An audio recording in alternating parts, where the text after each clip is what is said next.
was October 8th in 1871 that the most devastating fire in United States history burns in Wisconsin.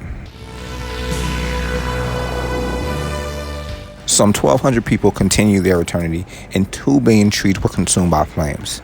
Despite the massive scale of the blaze, it was overshadowed by the Great Chicago Fire, which began later that night about 250 miles away.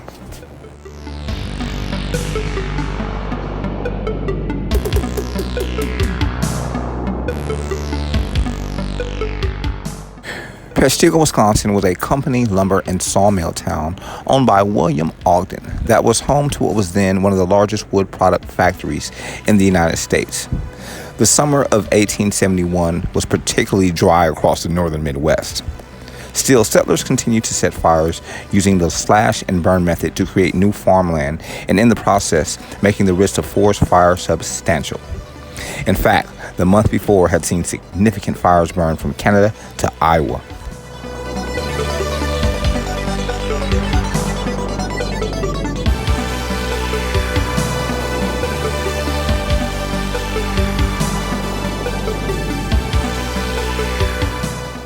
Peshtigo, like many Midwestern towns, was highly vulnerable to fire. Nearly every structure in town was a timber-framed building, prime fuel for a fire. In addition, the roads in and out of town were covered with sawdust, and a key bridge was made of wood.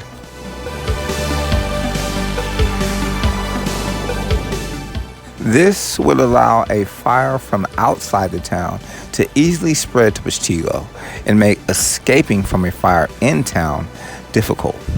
On September 23rd, the town had stockpiled a large supply of water in case a nearby fire headed in Peshtigo's direction. Still, they were not prepared for the size and speed of the October 8th blaze.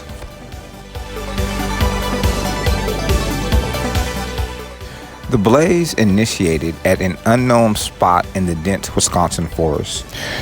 It first spread to the small village of Sugarbush, where every resident continued their eternity. High winds then sent the 200-foot flames racing northeast towards the neighboring community of Peshtigo. Temperatures reached 2,000 degrees Fahrenheit, causing trees to literally explode in flames. On October 8th, the fire reached Peshtigo without warning. 200 people continued their eternity in a single tavern.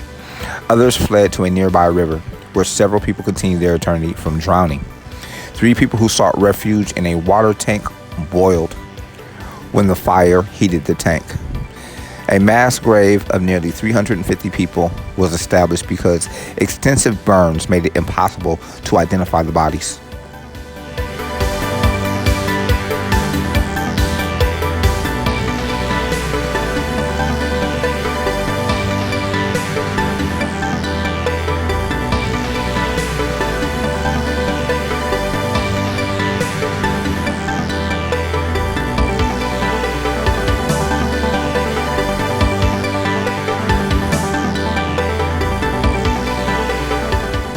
Despite the fact that this was the worst fire in American history, newspaper headlines on subsequent days were dominated by the story of another devastating, though smaller blaze, the Great Chicago Fire. Another fire in Michigan's Upper Peninsula that consumed 2 million acres was an even smaller footnote in the next day's paper.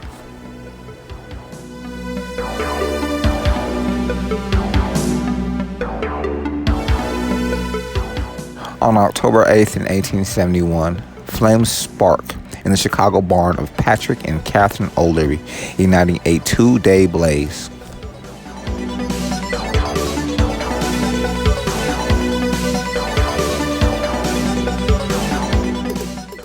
The Great Chicago Fire destroyed 17,450 buildings. It left 100,000 people homeless and caused an estimated $200 million, which is in 1871 dollars, roughly $4 billion today in damages. It's estimated that between 200 and 300 people continue their eternity on this day.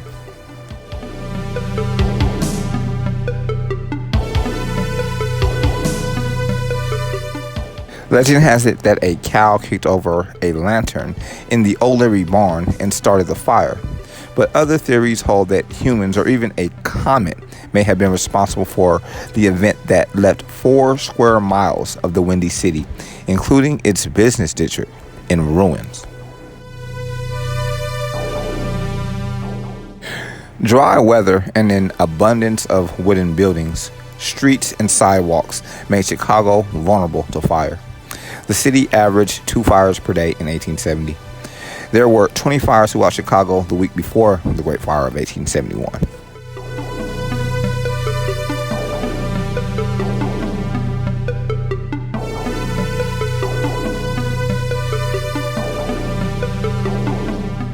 Despite the fire's devastation, much of Chicago's physical infrastructure, including its water, sewage, and transportation systems, remain intact.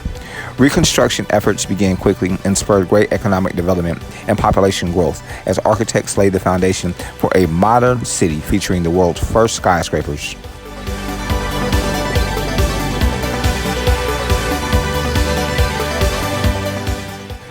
At the time of the fire, Chicago's population was approximately 324,000.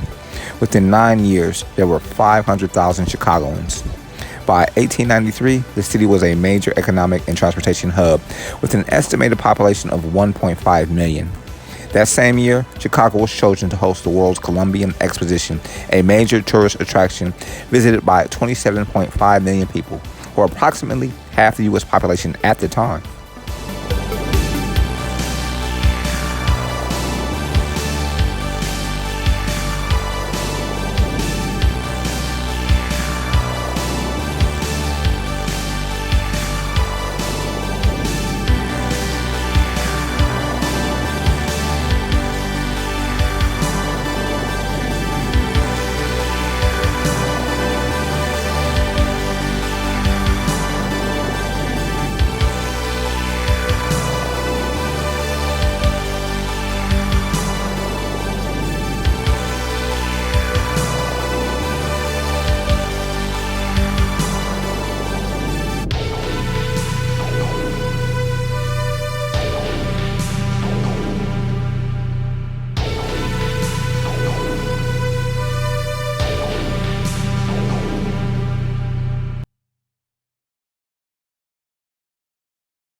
In 1997, the Chicago City Council exonerated Miss O'Leary and her cow.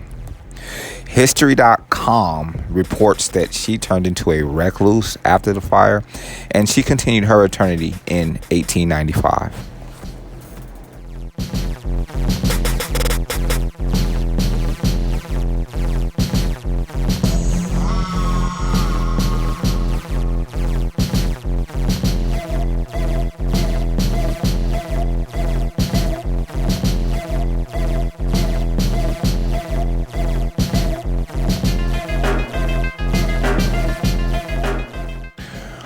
On October 8th in 2001, the Office of Homeland Security is founded, less than 1 month after the September 11th terrorist attacks.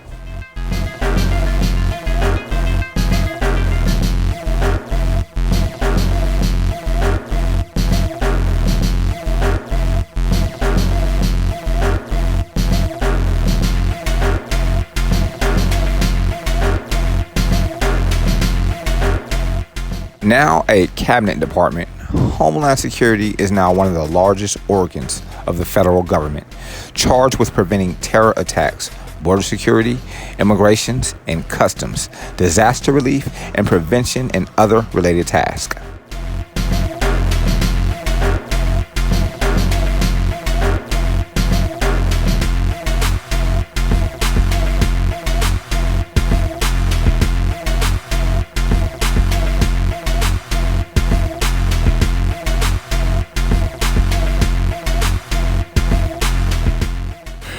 President George W. Bush, our nation's 43rd president, announced the creation of a new office to develop and coordinate the implementation of a comprehensive national strategy to secure the United States from terrorist threats or attacks, a mere 10 days after September 11th.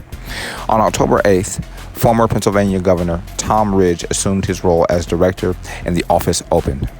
Despite concerns about adding to the federal bureaucracy and dramatically reorganizing the security state, Congress officially voted to make the office a cabinet-level department in November of 2002. The Department of Homeland Security eventually absorbed no fewer than 22 agencies into its fold. Entities absorbed by DHS included the Secret Service, Customs and Border Protection, and even the Coast Guard. DHS has faced criticism for much of its brief history. Many condemned its response to Hurricane Katrina in 2005, despite having founded in part to coordinate a government-wide disaster response. DHS reportedly did not develop such a plan until 2 days after Katrina made landfall.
Since the election of Donald Trump, our nation's 45th president, DHS border enforcement and immigration duties have come under scrutiny.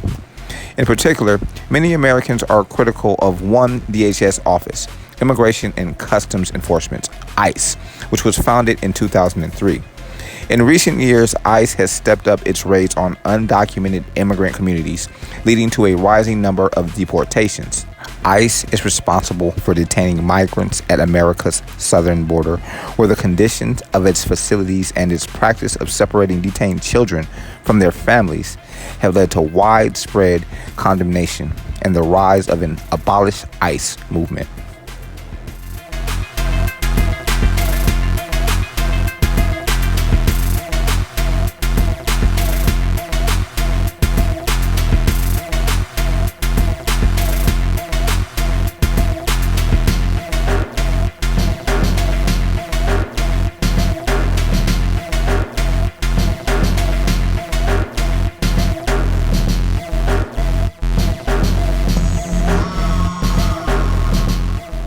Historic information divulged and documented on the audio file.